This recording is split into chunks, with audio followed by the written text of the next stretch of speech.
Ya Rasulallah, Ya Habiballah, Ya Rasulallah, Ya Habiballah, পাই যদি নবী গো আপনার দিদার, মৌতের যাতনা থাকবে না আমার, দয়া যে করিয়া দিও গো দিদার, দয়া যে করিয়া দিও গো দিদার, ইয়া রাসূলুল্লাহ ইয়া হাবিবাল্লাহ ইয়া রাসূলুল্লাহ। আমারি মৌতের নিদান কালে থাকিয়ে নবীজি আমার শিওরে, দেখিব আপনাকে আপন নজরে, দেখিব আপনাকে আপন নজরে, ইয়া রাসূলুল্লাহ ইয়া হাবিবাল্লাহ ইয়া রাসূলুল্লাহ। মনকার নেকি রাশিয়া সওয়াল করিবেন বসাইয়া, দিও গো নবীজি তখন পর্দা উঠাইয়া, করিব চুম্বন কদম ধরিয়া, করিব চুম্বন কদম ধরিয়া, ইয়া রাসূলুল্লাহ ইয়া হাবিবাল্লাহ ইয়া রাসূলুল্লাহ ইয়া হাবিবাল্লাহ। আল্লাহুম্মা সাল্লি আলা সাইয়্যিদিনা ওয়া আলা আলি সাইয়্যিদিনা। ও নবীর উম্মত উম্মাতানিরা, আম্মা জান হালিমার কাছে যখন আমিনার কাছে আম্মা হালিমা গিয়ে বললেন, ও বুবু জান আমিনা, এই বাচ্চাটাকে আপনি দিয়ে দিন, আমি নিয়ে চলে যাব, এই বাচ্চাটাকে আমি লালন পালন করব, দুধ পান করাবো। আম্মা আমিনা বললেন, হালিমা আমার এই বাচ্চাটা সম্পর্কে আপনাকে কিছু কথা শোনাই। ও হালিমা শুনে রাখুন, আমার এই বাচ্চাটা সাধারণ অন্য কোন বাচ্চাদের মতো নয়, আমার এই বাচ্চাটা অযথা কান্নাকাটি করে না। দ্বিতীয় নম্বরে, আমার এই বাচ্চাটা যখন পেশাব পায়খানা করে আল্লাহ পাকের জমিনটা ফাঁক হয়ে যায়, আর অতি সঙ্গে সঙ্গে এই জমিনের ভিতরে এগুলি চলে যায়। শুধু তাই নয় হালিমা, আমার এই বাচ্চাটার নারীর সঙ্গে আমার নারীর কোনো কানেকশন ছিল না। ও বুবু হালিমা শুনে রেখে দাও, এই বাচ্চাটাকে খাতনা কর অবস্থায় পাঠানো হয়েছিল। হালিমা শুনে রেখে দাও, এই বাচ্চাটা ভূমিষ্ঠ হওয়ার সময় কান্নাকাটিও করে নাই। এই বাচ্চাটা যখন দুনিয়া জমিনে ভূমিষ্ঠ হয়েছে, আমি জানি না সাদা কাপড় দিয়ে কারা যেন তাকে জড়িয়ে দিয়েছে। ও হালিমা, আমার এই বাচ্চাটাকে ইহুদি আর খ্রিস্টানদের থেকে দূরে রাখবেন, কারণ যারা ইহুদি আর খ্রিস্টান এই বাচ্চাটা তারা চরম শত্রু, সুযোগ পেলে আমার বাচ্চাটা তারা ক্ষতি করে দেবে।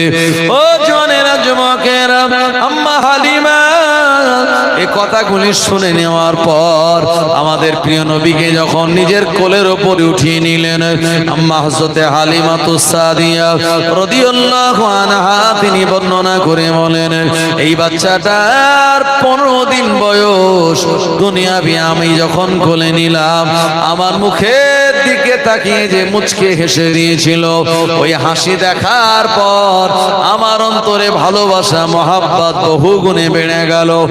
এ বাচ্চাটাকে নিয়ে আমি চুমা দিতে লাগলাম, আদর আর সোহাগ করতে লাগলাম।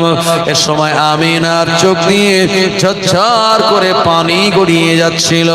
আব্দুল মুত্তালিব বললেন, ও হালিমা, আমাদের এই বাচ্চাটা আব্দুল্লাহর বেটা, এই বাচ্চাটার আব্বা নাই, খবরদার তাকে আদর আর যত্নে মহব্বত করে মানুষ করো, তবে বেশি টাকা পয়সা এনাম বকশিশ পুরস্কার আমি তোমায় দিতে পারবো না। এ সময় আম্মা আমিনার চোখ নিয়ে ঝরঝর করে পানি গড়িয়ে যাচ্ছিল। একদিকে আমার আমার স্বামী আব্দুল্লাহ নাই, আমি যেমন বিধবা নারী, আর আমার কোলে আল্লাহ পাক সন্তান দিলেন, নাম রাখলাম আদর করে মোহাম্মদ। এ বেটাটা আমার কোলে আসার পর আমার কোলটা একেবারে জড়িয়ে গেল। আজকে এই বাচ্চাটার চেহারা দেখলে পরে আর দুঃখ কষ্ট আমার ছুতে পারে না। কিন্তু না না না, আমার মাসুম বেটা, আমার এই বাচ্চাটা বিদায় নিয়ে চলে যাচ্ছে হালিমার কাছে। মক্কার জমিন থেকে 100 কিলোমিটার দূর তায়েফের জমিনে। আম্মা জান আমিনা প্রিয় নবীর বিচ্ছেদ সহ্য করতে না পেরে তারা চোখ দিয়ে অজরে ঝরঝর করে পানি গড়িয়ে যাচ্ছিল। আব্দুল মুতাল্লিব তানাকে সান্ত্বনা দিয়ে বলতেছিলেন, মা কেঁদো না, মা কেঁদো না।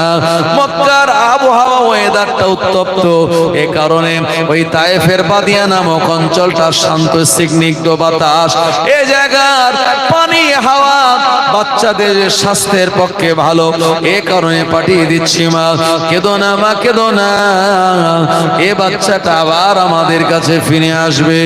ও জওয়ানেরা, যুবকেরা, আম্মা আমিনা কাঁদতেছিলেন, আর এ সময় আব্দুল মুতাল্লিব তানাকে সান্ত্বনা দিচ্ছিলেন, কেঁদো না ও গো মা আমিনা, নূর নবী তোমারি সোনা, কেঁদো না ও গো মা আমিনা, নূর নবী তোমারি সোনা, এ ভুবন খুশিতে উজালা, এলো তোমার রাজে দুলারা, এলো তোমার রাজে দুলারা, দলে দলে দায়েরা এলো, পালন শিশু সকলে নিল, অসহায় দয়ার নবী আমার মায়ের কোলে শুয়ে রহিল, মায়ের কোলে শুয়ে রহিল। দেখে ছুটে আসে তাই হালিমা, কোলে নিয়ে দেয় তার চুমা, আয়না ময়না তুই আমার কোলেরই সাহারা, তুই আমার বুকেরই সাহারা। আল্লাহুম্মা সাল্লি আলা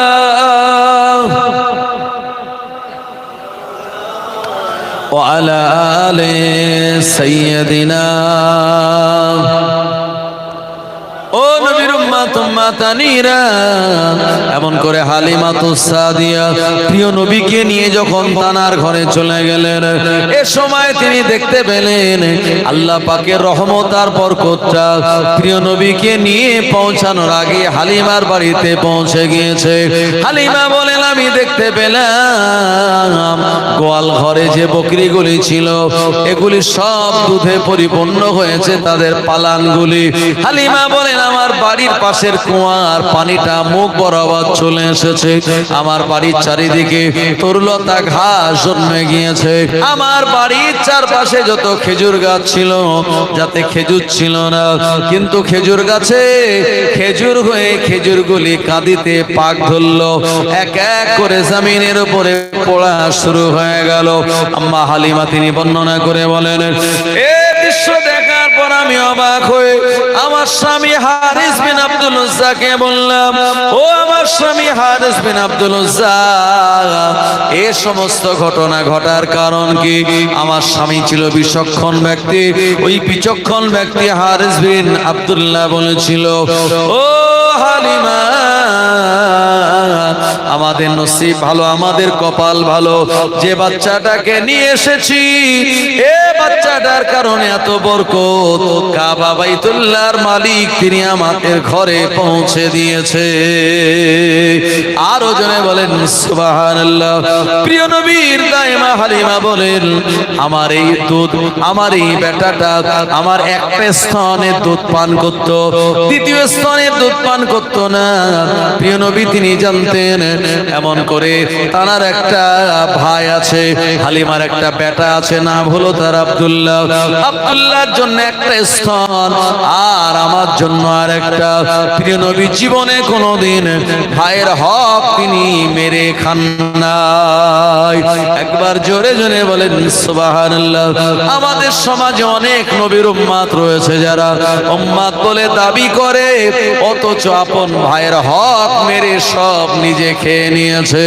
জওয়ানেরা, যুবকেরা, ও নবীর উম্মতেরা, আল্লাহর হাবিব সাল্লাল্লাহু আলাইহি ওয়াসাল্লাম হালিমার বাড়িতে লালিত পালিত হন। আম্মা হালিমা বলে, আমার বেটা মুহাম্মদ ইবনে আব্দুল্লাহর বয়সটা যখন 9 মাস হয়ে গেল, এর 9 মাস বয়সে আমার নবী জবানে প্রথম কথা বলেছিলেন।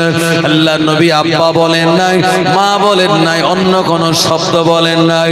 আল্লাহর নবী জবানে প্রথম কথা বলতে শিখে বলেছিলেন আল্লাহু আকবার, আলহামদুলিল্লাহি হামদান কাসীরা, সুবহানাল্লাহি বুকরাতাও ওয়া আসীলা। একবার জোরে বলেন সুবহানাল্লাহ। আমাদের বাচ্চারা জবানে প্রথম কথা বলতে শিখলে বলে আব্বা, দাদা বা অন্য কোন শব্দ। আমার নবী প্রথম কথা বলেছিলেন আমার আল্লাহ পাকের প্রশংসা দিয়ে। আর একবার জোরে হবে না সুবহানাল্লাহ। আম্মা হালিমা বলেন, আমার এই বেটাটা যখন 1 বছর পূর্ণাঙ্গ বয়স হয়ে গেল, 1 বছর বয়সে হালিমার ঘরে আল্লাহর নবী হাঁটা চলা করা শুরু করলেন। এ সময় হালিমাতুস সাদিয়া বলেন, পূর্ণাঙ্গ 2 বছর যখন বয়স হয়ে গেল, 2 বছর বয়সের পর আমার বেটা মুহাম্মদ আমার স্তনে দুধ আর পান করে নাই। এ সময় প্রিয় নবী মুহাম্মদ সাল্লাল্লাহু আলাইহি ওয়াসাল্লাম, প্রিয় নবীর একজন দুধ বোন ছিল, নাম হলো তাসাইমা। এনার সঙ্গে মাঝে মাঝে তায়েফের ময়দানে বকরি চরানোর জন্য যেত। আল্লাহর হাবিবের একটা প্রিয় পছন্দনীয় বকরি ছিল। এ বকরিটাকে আল্লাহর নবী বড় মহব্বত করতেন আর ভালোবাসতেন। হালিমাতুস সাদিয়া রাদিয়াল্লাহু আনহা তিনি বর্ণনা করে বলেন, একদিন দিনের বেলা আমার মেয়ে সাইমার সঙ্গে আমার বেটা মুহাম্মদ ইবনে আব্দুল্লাহ ফাঁকা ময়দানে বকরি চরানোর জন্য গেল।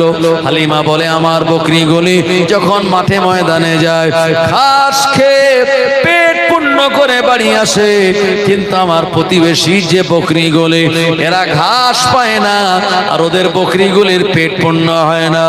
বাড়িওয়ালা রাখালকে ধমক দিয়ে বলে, এ রাখাল বালকেরা, কোন জায়গায় সারাদিন তোরা বকরিগুলি চড়ালি? দেখ দেখ, হালিমার বকরিগুলি পেট তাজা করে বাসায় ফিরছে, আর আমাদের বকরিগুলি খালি পেটে বাসায় ফেরে। ওরা জানবে কি করে হালিমার যে বকরি যে জায়গাতে যায় আমার আল্লাহ শুকনো জমিনে আমার নবীজির ওসিলায় তরু তাজা ঘাস দিয়ে দেন। আরো জোরে বলেন সুবহানাল্লাহ। নারে তাকবীর। ওরা হিংসা করে বলল, আগামীকাল হালিমার বকরিগুলি যে জায়গায় চড়াবে ওই জায়গাতে তোমরা নিয়ে যাবে।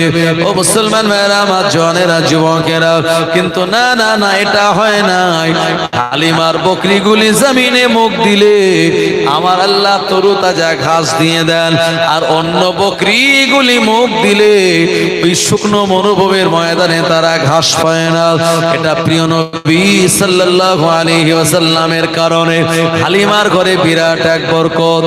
আম্মা হালিমা বলেন, এর আগে আমরা অনেক দিন রাতের বেলায় না খেয়ে কাটিয়েছি, কিন্তু যেদিন থেকে আমরা মুহাম্মদ ইবনে আব্দুল্লাহকে নিয়ে এসেছি, জীবনে কোনোদিন রাতের বেলা আমাদের উপোস দিতে হয় নাই। বিনা খাওয়া দাওয়ায় রাত আমাদের কাটে নাই, আর প্রতিদিন রাতের বেলা আমাদের খাদ্য জোগাড় হয়ে যেত। এত ভালো খাদ্য উদর পূর্ণ করে আমরা রাতের বেলা খাওয়া দাওয়া করে ঘুমাতাম। আল্লাহর হাবিব যে বকরিটাকে ভালোবাসতেন, পছন্দ করতেন, এ বকরিটাকে বকরিটাকে নিয়ে তায়েফের ময়দানে একদিন বকরি চরানোর জন্য গেলেন। হঠাৎ করে এক সময় একটা বিরাট বড় বাঘ এসে ওই বকরি পালের উপরে আক্রমণ করলো। হালিমার অন্যান্য বকরিগুলি বাঘ দেখে দৌড়ে সব পালিয়ে গেল। আর প্রিয় নবী যে বকরির বাচ্চাটাকে মহাব্বত করতেন, ভালোবাসতেন, বাঘ এসে টার্গেট করে ওই বকরিটাকেই তুলে নিয়ে চলে গেল। আল্লাহর হাবিবের মনটা বড় খারাপ হয়ে গেল। নবী আমার তিনি কাঁদতেছেন। আম্মা হালিমা বললেন, এ বেটা মুহাম্মদ ইবনে আব্দুল্লাহ, তুমি কাঁদো কেন? এ সময় হালিমার মেয়ে বলেছিলেন, সায়মা আম্মা জান, আমরা যেখানে বকরি চড়াচ্ছিলাম এই জায়গাতে বিরাট বড় একটা বাঘ এসে আক্রমণ করলো। প্রিয় নবী আমাদের আমাদের ভাই মুহাম্মাদের প্রিয় বকরিটাকে তুলে নিয়ে চলে গেল। ওই বকরির মহাব্বতে আমাদের ভাই কান্নাকাটি করে। আল্লাহর নবী তাই মা হালিমা বললেন, ও বেটা মুহাম্মদ, তুমি কেঁদো না, আমার আরো অনেকগুলো বকরি রয়েছে, ওই বকরিটা নিয়ে গিয়েছে, অত অসুবিধা নাই, আরো অন্যান্য বকরিগুলি তুমি নিয়ে চড়াবে এবং সেগুলির সঙ্গে তুমি মহব্বত আর ভালোবাসা দেবে। আল্লাহর হাবিব সাল্লাল্লাহু আলাইহি ওয়াসাল্লামের মনটা মানল না।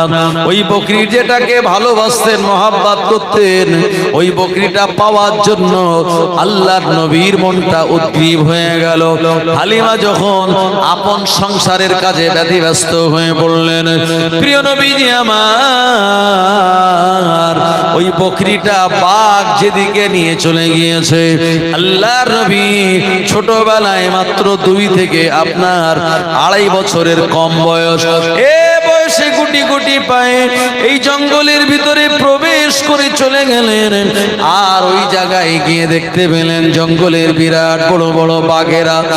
আর হালিমা বকরি, প্রিয় নবীর ভালোবাসার বকরিটাকে মাঝখানে রেখে চতুর্দিকে গোল হয়ে তারা পাহারা দেয়। আরো জোরে বলেন সুবহানাল্লাহ। কি বিশ্ব নবীর মর্যাদা চিন্তা করুন।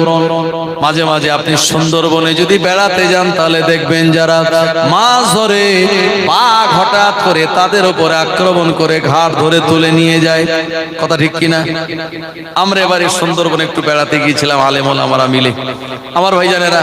সেখানে দেখা গেল জঙ্গলের সাইড দিয়ে বিরাট নেট দিয়ে ঘিরে রেখে দিয়েছে যাতে বাঘ এসে যারা মাছ শিকার করে তাদের আক্রমণ করতে না পারে।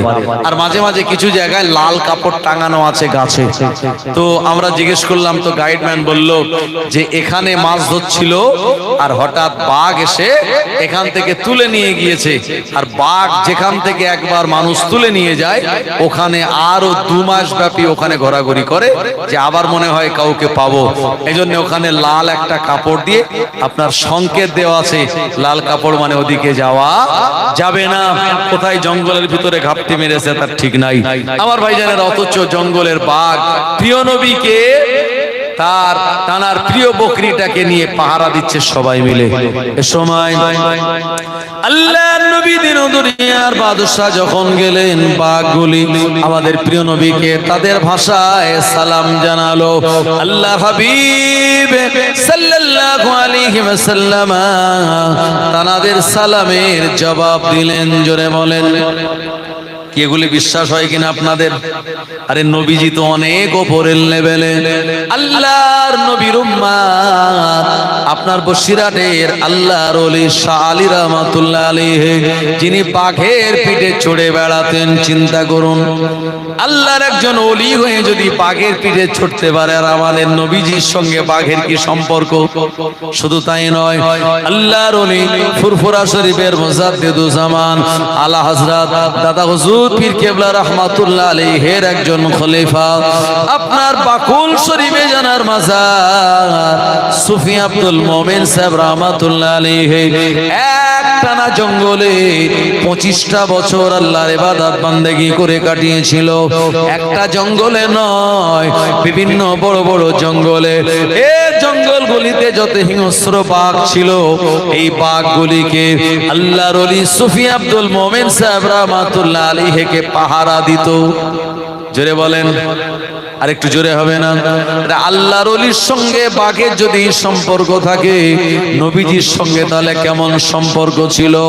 বাঘগুলি আমাদের নবীকে সালাম জানালো, আর আমার নবীকে বলতে লাগলেন, ইয়া রাসূলুল্লাহ, হাবিবাল্লাহ, হুজুর আপনি বেয়াদবি মাফ করুন, আপনি শুধু মানুষের নবী নন, আপনি হলেন গাছপালা তরুলতা মানুষ, আমরা যারা বাঘ, আমাদের নবী আপনি। আপনার নুরানি চেহারা মোবারকটা দেখার আমাদের বড় ইচ্ছা, একটু ইতমিনানের সঙ্গে দেখবো, সুযোগ হয় না। যখনই আমরা বাইরে বার হই, হালিমার বকরিগুলি আমাদের ভয়ে বাড়ি চলে যায়, আপনিও চলে যান, আপনার সঙ্গে দুটো কথা বলতে পারি না, এবং জান ভরে আপনার নুরানি চেহারা দেখা হয় না। এ কারণে আপনার প্রিয় বকরিটাকে তুলে আনলাম। আমাদের ইচ্ছাই ছিল আপনি বকরিটার ভালোবাসায় আমাদের কাছে আসবেন। আমরা জঙ্গলের বাঘ, হুজুর বেয়াদবি মাফ করুন, আপনার সঙ্গে কথা বলে আর আপনার নুরানি চেহারা মোবারক দেখে আমরা আমাদের জীবন ধন্য করতে চাই। আরো জনে বলেন সুবহানাল্লাহ। প্রিয় নবী ওই বাঘেদের সঙ্গে মোলাকাত করে হালিমার ওই বকরিটাকে নিয়ে যখন আম্মা হালিমার বাড়ি চলে আসলেন, হালিমা অবাক হয়ে গেল, সাইমা অবাক হয়ে গেল, আব্দুল্লাহ অবাক হয়ে গেল, হালিমার স্বামী হারিস বিন আব্দুল উজ্জা অবাক হয়ে গেল। আল্লাহ নবীকে বলতে লাগলেন, এ বেটা মুহাম্মদ, এই এলাকায় বাঘের উপদ্রব আছে, মাঝে মাঝে আমাদের বকরিগুলি বা পাড়া প্রতিবেশীর বকরিগুলি বাঘ তুলে নিয়ে চলে যায়। আজ পর্যন্ত এমন কোন রেকর্ড নাই যে বকরিকে বাঘে নিয়ে গিয়েছে ওই বকরিটা আবার ফেরত এসেছে। আমাদের যে বকরি বাঘে নিয়ে গেল ওই বকরিটা তুমি ফেরত আনলে কি করে? প্রিয় নবী সাল্লাল্লাহু আলাইহি ওয়াসাল্লাম যখন ঘটনা খুলে বললেন, হালিমা তখন বুঝতে পেরে বললেন, মারহাবা মারহাবা, নসিব আমার ভালো, কপাল আমার অনেক বড়, আমি আখিরি জামানার নবীকে দুধ পান করাচ্ছি, তাকে লালন পালন করাচ্ছি। হালিমা আল্লাহ পাকের দরবারে শুকরিয়া আদায় করেছিলেন। আল্লাহুম্মা সাল্লি আলা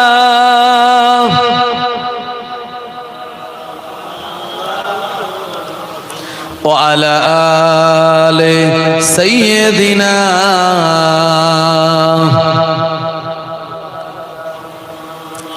तारीफ मोहम्मद हम लिखे लिखे के सुनाएंगे, हम खत्म नबूवत पे जा अपने लुटाएंगे। तारीफ मोहम्मद हम लिखे लिखे के सुनाएंगे, हम खत्म नबूवत पे जा अपने लुटाएंगे। चुकना भी नहीं आता, बिकना भी नहीं आता, हम जान लुटाएंगे, डरना भी नहीं आता।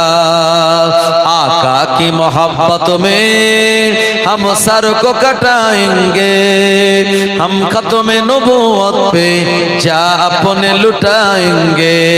तारीफ मोहम्मद हम लिखे लिखे के सुनाएंगे, हम खत्म नबूवत पे जा अपने लुटाएंगे।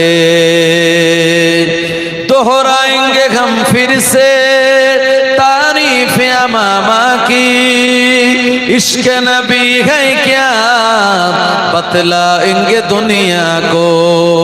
जज्बाए ईमानी हम दुनिया को दिखाएंगे, हम खत्म नबूवत पे जा अपने लुटाएंगे। ओ मेरे नबी पक है जो दिल में बसे मेरे, दिल चीर के दिखा देंगे नाम नबी का है। ओ मेरे नबी पक है जो दिल में बसे मेरे, दिल चीर के दिखा देंगे नाम नबी का है। दुश्मन नबी सुन ले ज़ुबां पे लगम तो दे, जो जान हमारा है दे देंगे नबी के लिए तारीफ मोहम्मद हम लिख लिख के सुनाएंगे हम खत्म नबूवत पे जा अपने लुटाएंगे अल्लाहुम्मा सल्ले आला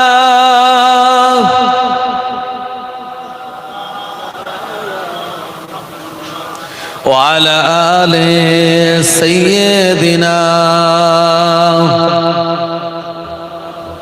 আমার ভাইজানেরা সেই নবীর জীবনী খালি শুনলে হবে না আমাদের একটু আমাল করতে হবে আমাদের প্রিয় নবী তিনি একটা সময় মদিনার মসজিদের চিত্র দেখে তিনি কেঁদেছিলেন হযরতে আয়েশা রাদিয়াল্লাহু আনহা বলেন হুজুর শরীর আপনার অসুস্থ তো আপনি মদিনার চিত্রটা দেখতে চাইলেন আমি পর্দাটা সরালাম আপনি মদিনায় সাহাবীদের দেখলেন তারা সব সিজদায় রয়েছে আপনি দৃশ্য দেখে কাঁদলেন কেন আল্লাহর নবী সেদিন বলেছিলেন আয়েশা এই কান্নাটা আমার দুঃখের কান্না নয় এটা আমার আনন্দের কান্না কারণ এই নামাজের জন্য বদরের ময়দানে আমার 14 জন সাহাবী শহীদ হয়েছে ওহদে 70 জন সাহাবীরা শহীদ হয়েছিলেন ওহদে আমার দান্দান মোবারক শহীদ হয়েছে অসংখ্য ময়দানে আমার সাহাবীরা জীবন দিয়েছে ওই নামাজ আমার সাহাবীরা আজকে আমার অসুস্থতার সময় মদিনার মসজিদে পা জামাতে আদায় করে মানে আমার বিশ্বাস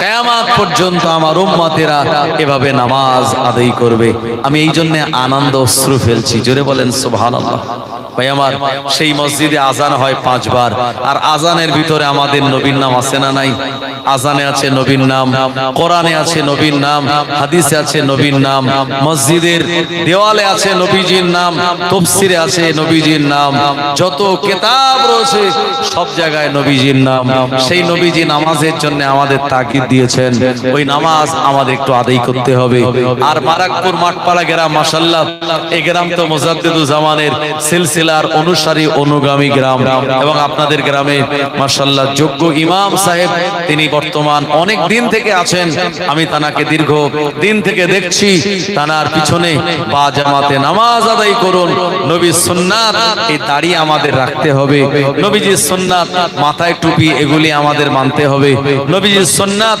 মুসলমানকে দেখলেই সালাম দিতে হবে নবীজির সুন্নাত এমন করে যেগুলি রয়েছে এগুলি পালন করার মাধ্যমেই নবীজিকে ভালোবাসা হবে মহাব্বত করা হবে তাই আমি আপনাদের সবাইকে বলে যাব নবীজির আদর্শে আমাদের জীবনটা গড়তে হবে আজকে এই দুনিয়া অত্যন্ত কি বলবো একটা এমন সিচুয়েশন চলছে আজকে ঈমান রাখা বড় দয় আপনারা জানেন যে বিভিন্ন ভাবে আমাদেরকে চাপে রাখার একটা কৌশিশ প্রচেষ্টা তারা নানান রকম কিছু করেছে তালাক বিল এনেছে নতুন করে আবার তারা আপনার ওয়াকফ সংশোধনী বিল আনতে যাচ্ছে যে ওয়াকফ সংশোধনী বিল যদি তারা আনে বা তাতে যদি পাশ করাতে পারে তাহলে আমাদের মুসলিমদের যত সম্পত্তি আছে ওয়াকফ করে দেয়া হয়েছে মাদ্রাসা মসজিদগুলি এগুলি তারা নিজেরা কন্ট্রোল করবে যখন যেটা ইচ্ছা সেটা ভেঙে ফেলবে যেটা ইচ্ছা তারা সেটা গড়বে যখন যেমন আইন তারা করবে এই আইনগুলি মানতে আমাদের বাধ্য হতে হবে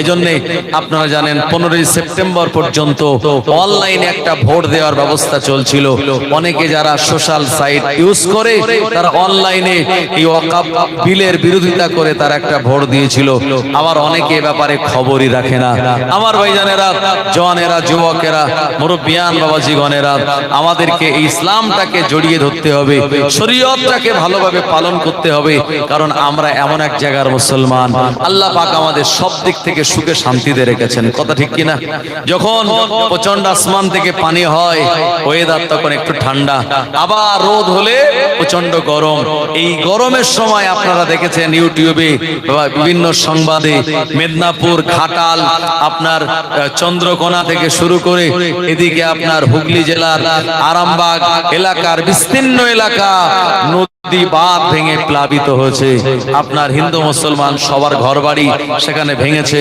তারা অনেক কষ্টের ভিতরে আছে আপনার বিভিন্ন সমস্যার ভিতরে আল্লাহ পাক আমাদের এরকম বন্যা দিয়ে ঘরবাড়ি ডোবায় না সারা বছর আমরা ইনশাআল্লাহ সুখে শান্তিতে থাকতে পারি তো আল্লাহর হুকুম নামাজ যদি আদায় করতে না পারি ভাই এটা আমাদের জন্য বিরাট একটা বড় ব্যর্থতা আল্লাহ পাক আমাদের সবাইকে সেই নামাজ এরপরে শরীয়তের আইন ও কানুন হুকুমগুলি মেনে চলা তৌফিক এনায়েত করেন। সবাই বলেন আল্লাহুম্মা আমিন। আপনি যদি নামাজে যান বাবু, আপনার বাচ্চাটা শিখবে যে আমার আব্বা মসজিদে যায়, আপনার ছেলেটাও নামাজে যাবে। আপনি যদি বিড়ি টানেন, আপনি যদি সিগারেট খান, আপনি যদি বিমল খান, আপনার বাচ্চাটাও জানবে যে আব্বা যখন টানে আমার একটু টানতে দোষ কি। বড়রা যা করে বাচ্চারা তাই দেখে শেখে। সুতরাং আমরা যারা গার্জিয়ান, আমরা যদি ভালো হতে পারি, আমরা যদি ঠিক জায়গায় চলতে পারি, তাহলে আমাদের বাচ্চারাও কিন্তু আস্তে আস্তে তারা ভালো জায়গায় চলবে। আপনি বিড়ি খাবেন আর বাচ্চাটাকে বলেন এই খবরদার এসব জীবনে খাবিনি, কি ও সুযোগ পেলেই টান দেবে কি দেবে না?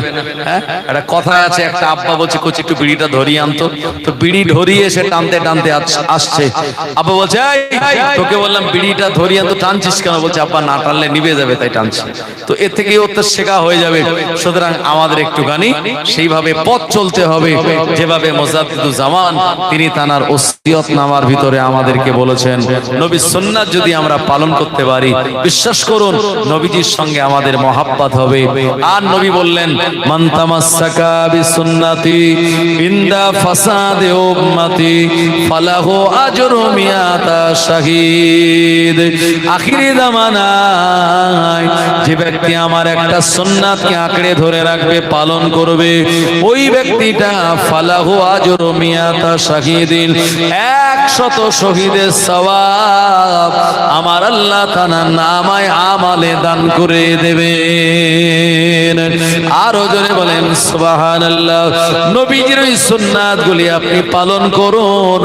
আব্বা মাকে দেখে সালাম দেন, বিবিকে দেখে সালাম দেন, সন্তানকে দেখে সালাম দেন, আপনার সন্তানটাকে মাদ্রাসায় পড়ান, দ্বীনি তালিমের শিক্ষার ব্যবস্থা করুন। আল্লাহ নবী বললেন তলাবুল ইলমি ফরিদাতুন আলা কুল্লি মুসলিমিন আও মুসলিমাতিন, প্রতিটা নরনারীর জন্য দ্বীনের শিক্ষা করাটা অপরিহার্য কর্তব্য। আল্লাহ নবী বললেন উতলুবুল ইলমা মিনাল মাহাদি ইলাল লাহাদি, তোমরা জ্ঞান অর্জন করো মায়ের কোল থেকে আর কবরে যাওয়ার আগ পর্যন্ত। আমরা যারা ইমানদার মুসলমান, নবীজির সুন্নাতের বইগুলি একটু কিনুন, বিভিন্ন ওলিয়া উলিয়াদের জীবনী কিনুন, পড়ুন, আর বাস্তব জীবনের সঙ্গে মিলিয়ে দেখুন। যদি মিলে যায় আলহামদুলিল্লাহ, আর যদি না মিলে একটু মিলানোর চেষ্টা করুন, আপনিও আল্লাহ পাকের নেক বান্দা হয়ে যাবেন। কথা ঠিক কিনা? আমাদের একটু চেষ্টা করতে হবে। আস্তে আস্তে একেবারে আপনি আল্লাহর ওলি হয়ে যাবেন তা নয়, আস্তে আস্তে আপনি এই শরীয়তের কাজগুলি করতে শিখুন, নিজের অভ্যাসের ভিতরে গড়ে তুলুন, দেখবেন এগুলি আস্তে আস্তে সব সহজ হয়ে যাচ্ছে। আল্লাহ পাক আমাদের এই ছোট ছোট কাজের বিনিময়ে অনেক নেকি আর সওয়াব দান করে দেবেন। জোরে বলেন সুবহানাল্লাহ। এই পৃথিবী সৃষ্টি তোমার নামের উসিলায়, এই পৃথিবী সৃষ্টি তোমার নামের উসিলায়, ও আমিনার নয়ন মনি সালাম তোমায়, ও মদিনার কমলিওয়ালা সালাম তোমায়। আকাশ জমিন পাহাড় চন্দ্র তারা সবই তোমারি নামের ওসিলা। আকাশ জমিন পাহাড় চন্দ্র তারা সবই তোমারি নামের ওসিলা। তোমার নামে পড়লে দরুদ হৃদয় যে জুড়ায়, তোমার নামে পড়লে দরুদ হৃদয় যে জুড়ায়, ও আমিনার নয়ন মনি সালাম তোমায়, ও মদিনার কমলিওয়ালা সালাম তোমায়। কি নূর পাঠাইলেন খোদা এ ধরায়, যাহার রোশনীতে আধার লুকায়। তোমার ওসিলায় শান্তি নামে অশান্ত এ ধরায়, তোমার ওসিলায় শান্তি নামে শান্ত এ ধরা ও আমিনার নয়ন মনি সালাম তোমায় ও মদিনার কমলেওয়ালা সালাম তোমায় ইয়া নবী সালামুন আলাইকা ইয়া রাসূল সালামুন আলাইকা ইয়া হাবিব সালামুন আলাইকা সালাওয়াতুল্লাহ আলাইকা নবী না হয়ে দুনিয়ায় না হয়ে ফারিস্তা খোদার হয়েছি উম্মাত তোমার তার তরে শুকর হাজার বার ইয়া নবী ইয়া রাসূল সালামুন আলাইকা ইয়া হাবিব সালাওয়াতুল্লাহ আলাইকা হে নবী আমরা আপনার দেওয়ানা আপনি যে মোদের নজরানা যেতে চাই সোনার মদিনা হবে কি আপনার ইশারা ইয়া নবী সালামুন আলাইকা ইয়া রাসূল সালামুন আলাইকা ইয়া হাবিব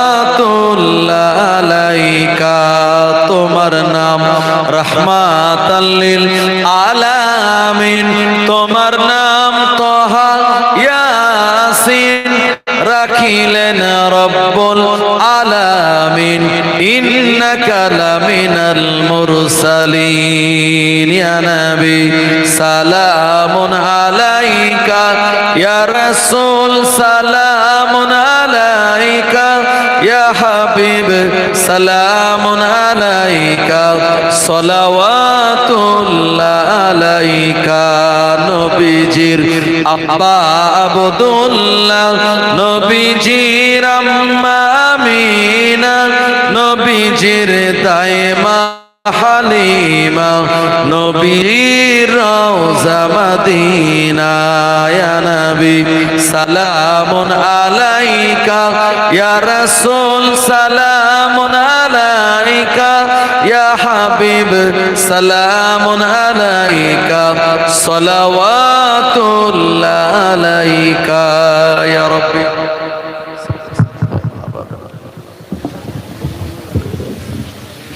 بلغ العلا بكماله كشف الدجى بجماله حسنت جميع خصاله صلوا عليه وآله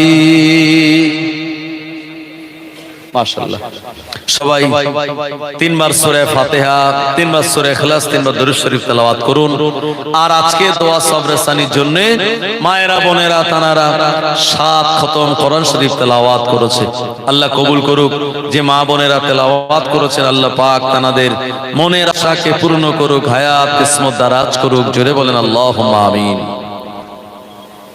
বিসমিল্লাহির রহমানির রহিম আলহামদুলিল্লাহি রাব্বিল আলামিন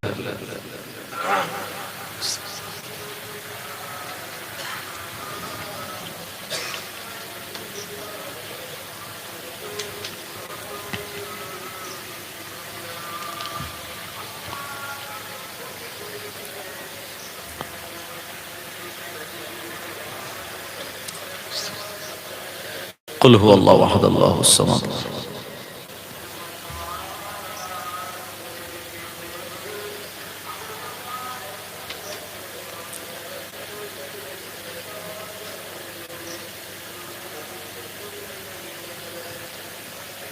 আসুন আমরা যে যা কিছু তেলাওয়াত করলাম মোনাজাতের আগে আমরা ইস্তেগফার পাঠ করি আমরা সবাই গুনাহগার আমি সব থেকে বড় গুনাহগার সবাই বলেন বিসমিল্লাহির রহমানির রহিম আস্তাগফিরুল্লাহ আল্লাযী লা ইলাহা ইল্লা হুয়াল হাইয়ুল কাইয়্যুম ওয়া আতুবু ইলাইহি আস্তাগফিরুল্লাহ রাব্বি মিন কুল্লি যামবি ওয়া আতুবু ইলাইহি লা হাওলা ওয়া লা কুওয়াতা ইল্লা বিল্লাহিল আলিয়্যিল আযীম আশহাদু আল লা ইলাহা ইল্লাল্লাহু ওয়াহদাহু লা শারীকা লাহু ওয়া আশহাদু আন্না মুহাম্মাদান আবদুহু ওয়া রাসূলুহু লা ইলাহা ইল্লাল্লাহ মুহাম্মাদুর রাসূলুল্লাহ সাল্লাল্লাহু আলাইহি ওয়াসাল্লাম। তাবারক ইমাম সাহেব প্যাকেট দেওয়া হবে না, বসি খাবে। ও দোয়া খায়ের পরে আপনারা কেউ চলে যাবেন না, আপনারা সবাই আমন্ত্রিত মেহমান, এখানে সবাই বসে যাবেন, ইমাম সাহেব বলে দেবেন ইনশাআল্লাহ। তাবারক খেয়ে তারপরে যাবেন, দোয়া করেন। আল্লাহুম্মা আমিন। আলহামদুলিল্লাহি রাব্বিল আলামিন والعاقبة للمتقين والصلاة والسلام على أشرف الأنبياء والمرسلين وعلى آله وأصحابه أجمعين. اللهم حاسبنا حسابا يسيرا، اللهم اهدنا الصراط المستقيم، رب ارحمهما كما ربياني صغيرا.